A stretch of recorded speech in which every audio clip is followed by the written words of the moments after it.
Thank you very much, Stephen. So here we are now. We're just at the threshold, as everyone probably knows, because it was carried live on TV. The first vaccines have arrived in Australia. We are now entering the gray area where we know that we're going to be returning to work. So what we're going to do is spend about 15 minutes taking a look at that world and how that transition is going to look as far as the workforce is going. But I want to start with a little story that I found when I was writing this talk. It's the kind of story that probably you wouldn't have believed if it weren't post-pandemic. So there's a company in Santa Barbara, California, a small AI firm. Santa Barbara's on the coast above Los Angeles, and they'd been out of the office since March. And when they came back into the office last month, they noticed there were a few dead bees on the floor in the office, and they didn't think much of it until they found a hole in the wall. And what they found in the hole in the wall was a giant beehive. And they got the beehive removed, and they got a whole bunch of really delicious honey out of it. But it tells you that the way we're thinking about our workspaces has completely transformed over the last year. It's said that it takes about 40 days for a human being to establish a new pattern of behavior. And all told, we're probably going to spend closer to 400 days outside of our offices.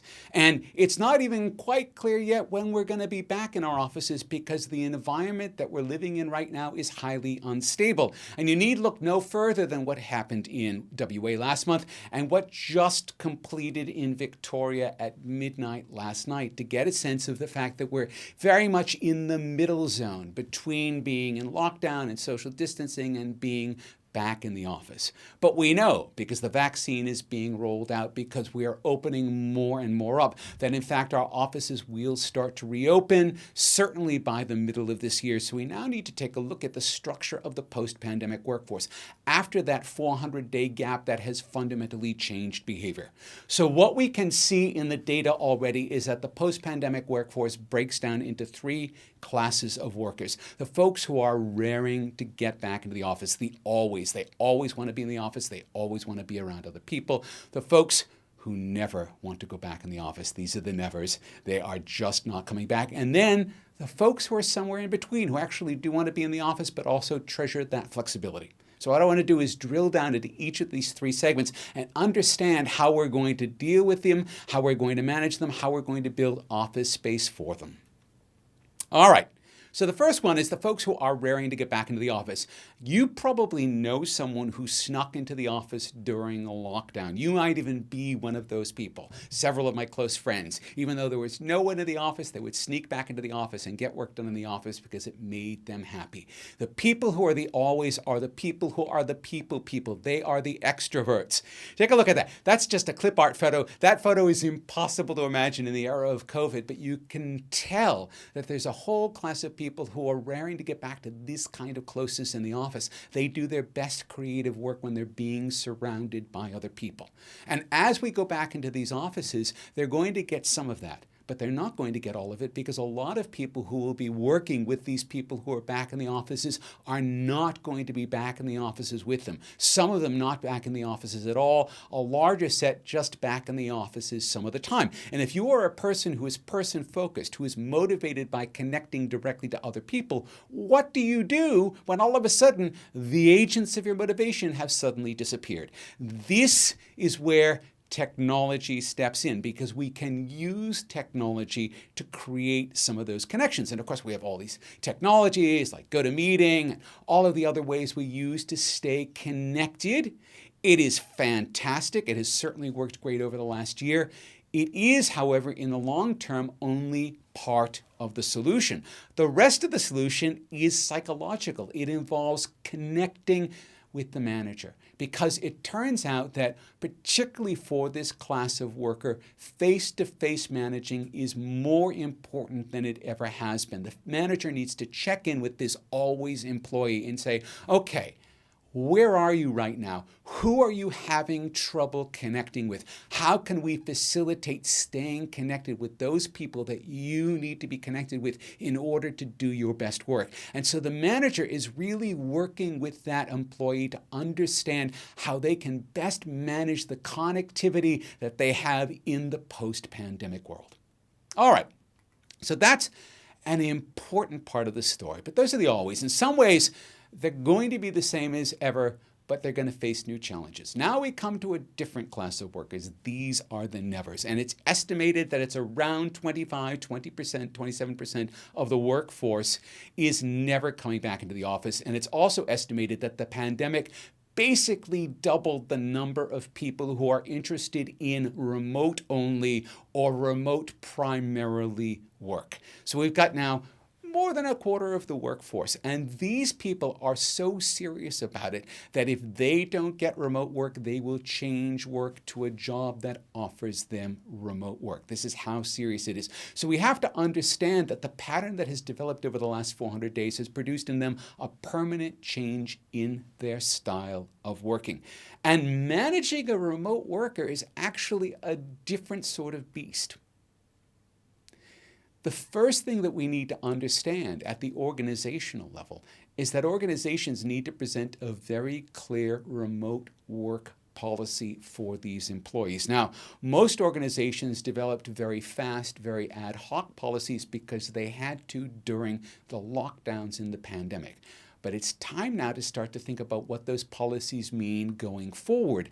And it's time for the business to have a very deep think about how it wants to deal with remote work. Now, the instinct for a lot of managers is to simply reject remote work out of hand.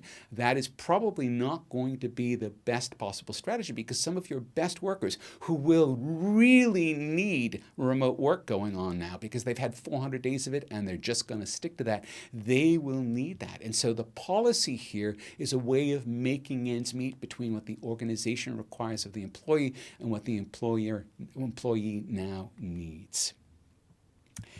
One thing that we know from studies that happened in the middle of last year is that remote workers actually need more one-to-one time with their managers than an employee who's located in the office.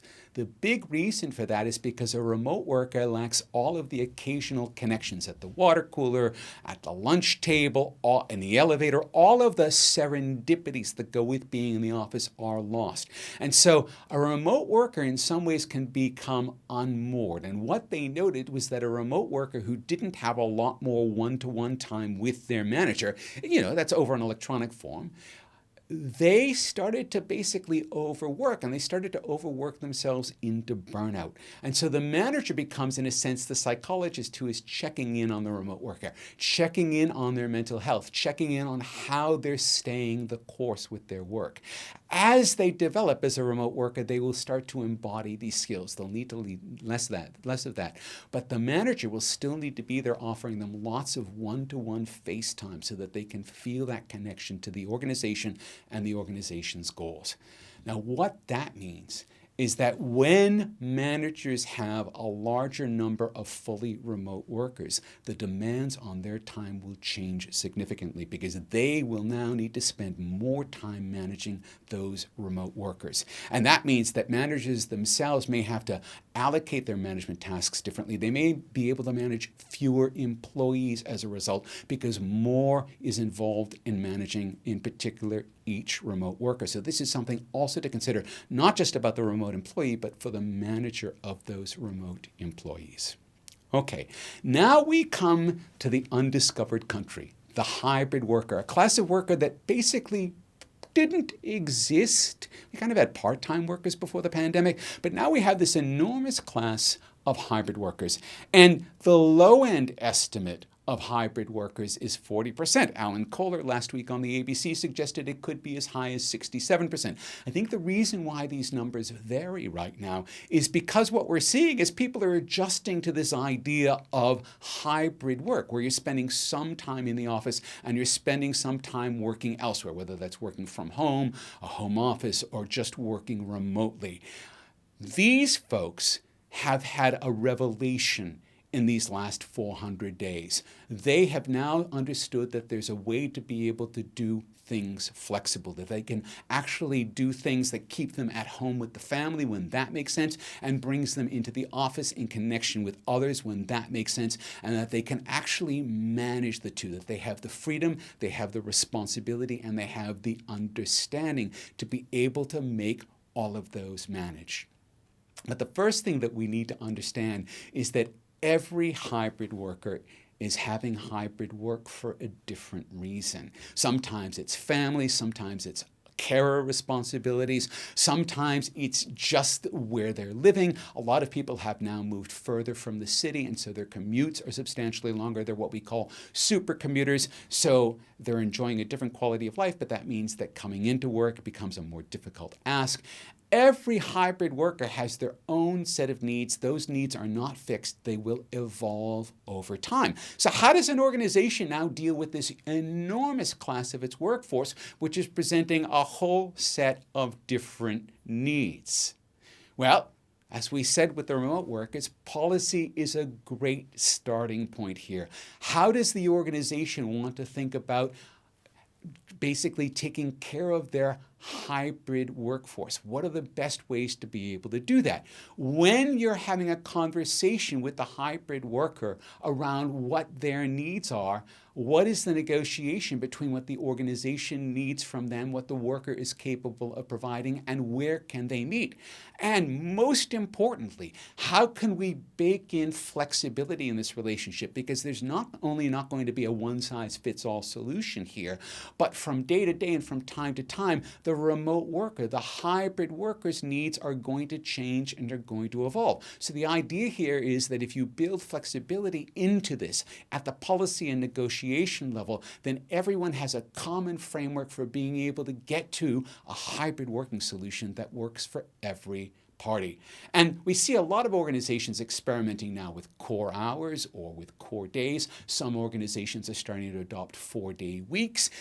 Different ways of being able to change the way we're working that allows us to bring people together when they need to be together and allows them to work apart when they can work apart. But this also now fundamentally changes the character of what an office is. What we're starting to understand, and the funny thing is we've learned this now from looking at secondary school students. Secondary school students lived their lives online. They were always communicating via apps. They thought that was the way they were connected. And then we took the world away from them, and all of a sudden they understood that all of the serendipity they had, say, in a classroom or at the mall or on the street, was actually fundamental to how their social relationships worked. And the same thing is true in an office. That casual meeting, that casual conversation, just hanging out, that turns out to be the big reason we're in offices together. And it wasn't until all of that went away that we understood that we need to bring that back in. And that means that there's now going to be a new generation of offices that are designed around the fact that a lot of the workforce is only going to be there some of the time. Some of the workforce is barely ever going to be there at all. Some of the workforce is going to be there all the time. And that the office is now not primarily a place for work. It's a place for that serendipity. It's a place for the connection. It's a place for team building. At the core of all of this is this idea of flexibility, that the 2020s are going to be a time to find as much flexibility in how we work as possible. I see this in my own practice because I'm a public speaker, and I saw all of my work as a public speaker disappear in March as everything closed down. And I had to very quickly rework my skill set so that I could actually deliver online events like this, so that I could actually go out and find customers who wanted to do online events like my friend Richard, who we'll be talking to in a minute. And it was possible for us now to take an actual physical world event and move these very quickly online because we had tools like GoToWebinar, but also because we were flexible in our approach. And the flexibility there, that is the core asset that we need in the new hybrid workforce. Thank you very much.